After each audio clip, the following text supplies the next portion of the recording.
नमस्कार दोस्तों, एक बार फिर से आप सबका बहुत बहुत स्वागत है। महाराष्ट्र चुनाव को लेकर के सरगर्मियां तेज हो चुकी है। विधानसभा चुनाव को लेकर के हर राजनीतिक दल अपने अपने चाल चल रहे हैं। लेकिन आज दो चीजें मैं आपको बताना चाहूंगा। एक कहावत आपने सुनी होगी, लौट के बुद्धू घर को आए। और एक कहावत उससे भी बड़ी फेमस है, आपने सुना होगा कि धोबी का कुत्ता ना घर का ना घाट का। तो ये दोनों कहावतें जो है किस तरीके से समाजवादी पार्टी के ऊपर महाराष्ट्र में इस समय सेट करती हुई नजर आ रही है, हम आपको आज को खबरों में बताएंगे। तस्वीर देखिएगा, महाराष्ट्र चुनाव के अंदर अपने आप को बाहुबली बनाने वाले, बाहुबली साबित करने के लिए चुनाव लड़ने पहुंचने वाले उत्तर प्रदेश के लल्ला अखिलेश यादव की खुद को इंडिया गठबंधन के भागीदार बताते हैं। जाकर के इंडिया गठबंधन से टिकट मांगा, कहा कि 20 सीटों पर चुनाव लड़ेंगे। कांग्रेस कहा कि नहीं देंगे। फिर कहा 12 सीटों पर लड़ेंगे, कांग्रेस ने कहा नहीं देंगे। फिर कहा 5 सीटों पर लड़ेंगे, कांग्रेस ने कहा नहीं देंगे। अब कांग्रेस कह रही है कि आपको महाराष्ट्र के अंदर 0 सीटें दी जाएंगी। अखिलेश यादव जी, हैसियत देखिएगा खुद की। 0 सीटें दी जाएंगी। उसी महाराष्ट्र के अंदर बसपा शान के साथ अकेले चुनाव लड़ रही है, तमाम सीटों पर जहां पर बेहतर प्रदर्शन कर सकती है। अभी हालिया हरियाणा विधानसभा चुनाव में समाजवादी पार्टी के तमाम समर्थक, उनके पत्रकार, उनके जितने भी नेता है, उनके घटिया बयान है कि बसपा आखिर हरियाणा चुनाव क्यों लड़ रही है। अगर हरियाणा में बसपा चुनाव नहीं लड़ती तो कांग्रेस की सत्ता आ जाती। और आज खुद महाराष्ट्र में जाकर के एक एक सीट के गिड़गिड़ाने वाले अखिलेश यादव जी, अब सवाल आपसे बनता है कि आखिर आप चुनाव क्यों लड़ रहे हैं।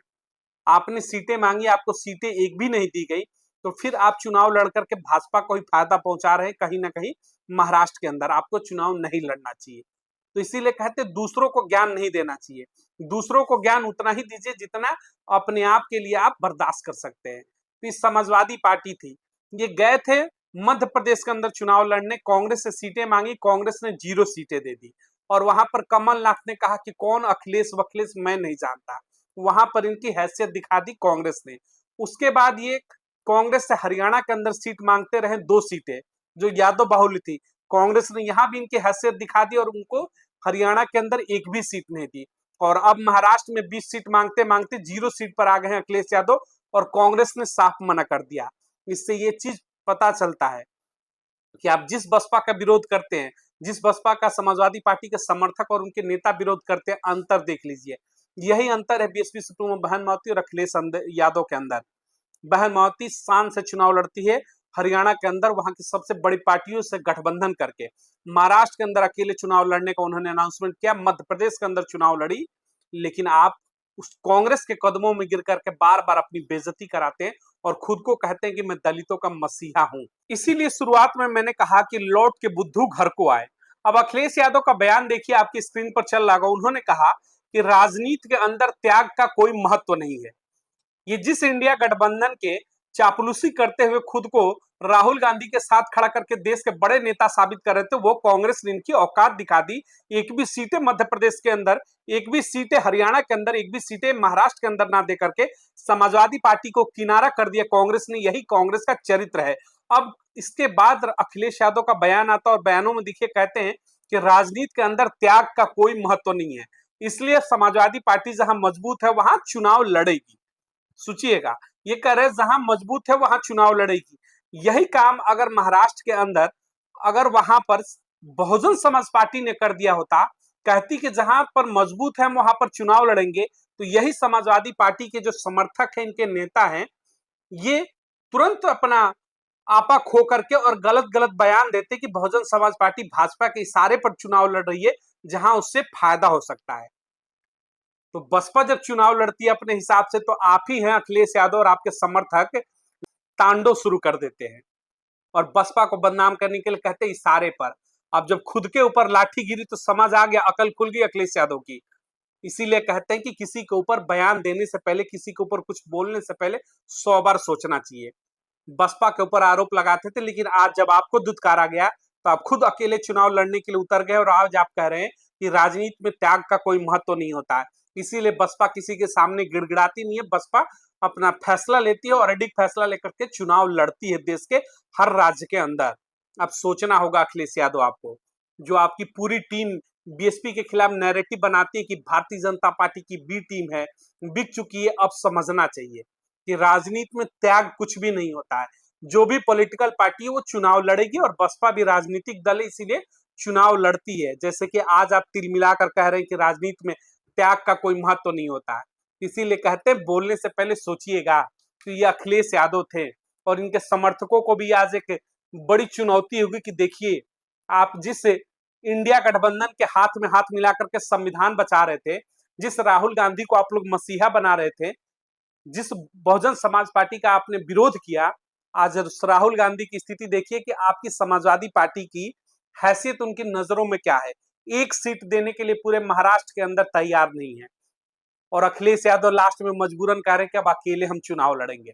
महाराष्ट्र में आपको एक सीट नहीं मिल रही है, हरियाणा के अंदर सीट नहीं मिल रही है, मध्य प्रदेश के अंदर सीट नहीं मिल रही है। तो हकीकत धरातल पर यही है। तो जो बहुजन समाज को भी लगता था कि दलित समाज के अगले खेवनहार अखिलेश यादव होंगे, तो अखिलेश यादव की हैसियत देखिए।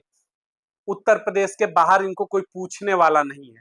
जिस कांग्रेस का पीठ थपथपा करके खुद को शहंशाह समझ रहे थे, उत्तर प्रदेश के बाहर उसी कांग्रेस ने इनको किस तरीके से बेइज्जत करके अपना गठबंधन का भागीदार बनाने से भी दूरी बनाते हुए नजर आ रही है। और बिफर करके अखिलेश यादव लिख रहे हैं कि राजनीति के अंदर समर्पण का कोई महत्व नहीं है। तो समझना पड़ेगा अब दलित समाज को भी। इसीलिए कहते हैं कि देश के अंदर आपका मान सम्मान की रक्षा कोई कर सकता है, आपके लिए कोई खड़ा हो सकता है देश की राजनीति के अंदर, तो सिर्फ और सिर्फ बीएसपी सुप्रीमो बहन मायावती, जो कभी भी टिकटों के लिए, कभी भी संगठन के लिए गिड़गिड़ाती नहीं है, कभी भी गठबंधन के लिए गिड़गिड़ाती नहीं है। जहां मान सम्मान होता है वहां बसपा गठबंधन करती है और गठबंधन करने वाले लोग दरवाजे पर पहुंचते हैं। जिस तरीके से हरियाणा में आपने देखा, अभय सिंह चौटाला बहन मायावती के दरवाजे पर गए लखनऊ और मान सम्मान के साथ वहां पर गठबंधन हुआ। आगे पीछे दौड़ करके 2-4 सीटों के लिए आज जिस तरीके से अखिलेश यादव महाराष्ट्र में दौड़ रहे हैं कि 20 सीटें दे दो, फिर कहते हैं 12 सीटें दे दो, फिर कहते हैं 5 सीटें दे दो, फिर लोग आके कहते हैं कि 2 ही सीट दे दो और कांग्रेस कहती है कि चल हट, एक भी सीट नहीं देंगे। तो ये हैसियत है। बार बार इसीलिए कहता हूं, बसपा सम्मान की लड़ाई लड़ती है, इस चीज को समझना होगा। वो सीटों के लिए नहीं लड़ती, वो गठबंधन के लिए रोती नहीं है, गठबंधन करने वाले दरवाजे पर आते हैं। तो आपकी लीडर जो है बीएसपी सुप्रीमो बहन मायावती, सोचिए कि उनका रुतबा कितना ऊपर है। बसपा खत्म होगी, बसपा टूट चुकी है बोलने वाले आज भी देखिए गठबंधन वाले दरवाजे पर आते हैं। बाकी दल जिसको आप रहनुमा मानते थे अखिलेश यादव, अभी भी सीटों के लिए गिड़गिड़ा रहे कांग्रेस के अंदर, कांग्रेस के कदमों के नीचे। तो ये बड़ा अंतर था बीएसपी सुप्रीमो बहन मायावती और अखिलेश यादव के अंदर। बहरहाल महाराष्ट्र की राजनीति के अंदर भूचाल आ चुका है, क्योंकि अब जिस तरीके से इंडिया गठबंधन के अंदर टूट पड़ चुके हैं और अखिलेश यादव चुनाव लड़ने के लिए तैयार हो चुके हैं, तो लगभग 20 सीटों पर कह रहे हैं कि हम अकेले चुनाव लड़ेंगे। तो कहीं ना कहीं जो मुस्लिम वोटों का बिखराव है, इस बार इंडिया गठबंधन को देखने को मिलेगा और वहां पर अब बसपा जो है मजबूत स्थिति में मिल रही है। क्योंकि जिस तरीके से वहां पर अगर हम बात करते हैं भारतीय जनता पार्टी की हो या फिर कांग्रेस, दोनों ने जिस तरीके से गठबंधन बना करके वहां पर पहले भी सरकारें चलाई, जनता के बीच में कहीं ना कहीं दोनों सरकारों को लेकर के लोगों के बीच में असंतोष है। तो अगर तीसरे विकल्प के रूप में अगर बेहतर तरीके से जहां भी प्रत्याशी चुनाव लड़ रहे हैं बसपा का, इस बार उनके साथ समर्थन मिलने की पूरी उम्मीद जताई जा रही है महाराष्ट्र के अंदर। तो महाराष्ट्र में अकेले चुनाव लड़ने का जो बड़ा फैसला लिया था बीएसपी सुप्रीमो बहन मायावती ने, आज कहीं ना कहीं उनके जो फैसला था उसके ऊपर मुहर लगते हुए नजर आ रही है कि महाराष्ट्र के अंदर बसपा बेहतर और मजबूत स्थिति में नजर आ रही है। जहां भी दलित बाहुल्य क्षेत्र है, जहां पर दलित वोटरों की संख्या ज्यादा है, दलित और मुस्लिम फैक्टर जहां पर है, वहां पर बीएसपी सुप्रीमो बहन मायावती बसपा के प्रत्याशी को उतार रही है, जिससे कि महाराष्ट्र के चुनाव के अंदर एक मजबूत स्थिति जो है उत्पन्न हो सके बसपा के लिए। तो बसपा का जो स्ट्रेटेजी था अकेले चुनाव लड़ने का, उस फैसले के बाद लगातार लोगों ने विरोध किया। यही समाजवादी पार्टी और कांग्रेस ने वहां पर आरोप लगाया कि भाजपा के इशारे पर अकेले चुनाव लड़ेंगे। लेकिन आज जब स्थितियां बदली, आज उसी कांग्रेस ने जब समाजवादी पार्टी को धक्के मार दिए वहां पर, तो अखिलेश यादव के भी दिमाग अब खुल चुके हैं और वो भी कहने लगे कि त्याग का कोई फायदा नहीं होता, राजनीति के अंदर चुनाव लड़ना चाहिए। तो बसपा जब भी फैसला लेती है, जो भी फैसला लेती है, आपके हक और हुकूमत के लिए लेती है और उसके फैसले पर सवाल इसीलिए नहीं उठाना चाहिए तो उसके फैसले दूरगामी होते हैं, जिसका फायदा आगे चल करके मिलता है। और देखिए अकेले लड़ने का जो चुनाव का फैसला था, आज किस तरीके से बेहतर कंडीशन में नजर आ रहा है और बसपा का एक बड़ा जनाधार जो है महाराष्ट्र के अंदर देखने को मिल रहा है। कहीं ना कहीं दलित और मुस्लिम फैक्टर वाले जो सीटें हैं, उस पर बसपा कड़ी चुनौती जो है इस बार देते हुए महाराष्ट्र के अंदर नजर आ रही है। अब ध्यान यही रखना होगा कि जो बहुजन समाज के समर्थक है महाराष्ट्र से जुड़े हुए तमाम लोगों के बीच में जाकर के दलित समाज के बीच में जो इंडिया गठबंधन का मुखौटा है, जो पूरे देश के अंदर कहते हैं कि हम एक साथ चुनाव लड़ेंगे भाजपा को हराने के लिए, वही महाराष्ट्र के अंदर टुकड़े टुकड़े में होकर के एक दूसरे के खिलाफ ही चुनाव लड़ रहे हैं। तो इनके नैरेटिव को लोगों के बीच में बताना होगा कि इनका लक्ष्य सिर्फ और सिर्फ सत्ता में मलाई काटना है, ना कि भागीदारी दिलाना। इस सच्चाई को जितना ज्यादा से ज्यादा कांग्रेस की और भारतीय जनता पार्टी की लोगों के बीच में ले जाकर के बहुजन समाज खोलेगा, महाराष्ट्र में बसपा की सीटें उतनी ही ज्यादा आएंगी।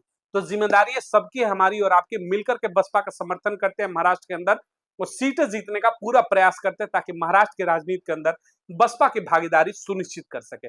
इस वीडियो को अधिक से अधिक लोगों तक शेयर जरूर करिएगा ताकि जो कल तक बसपा पर आरोप लगाते थे, आज खुद के माथे पर जब दिक्कतें आई तो किस तरीके से कांग्रेस को कोसते हुए नजर आ रहे हैं। मिलेंगे अगली तमाम बड़ी खबरों को लेकर के। चैनल को अधिक से अधिक लाइक और सब्सक्राइब करिए ताकि चैनल का कारवा बढ़ता रहे, ताकि हर बड़ी खबर जो है देश भर में फैली ज्यादा से ज्यादा लोगों तक। बहुत बहुत धन्यवाद।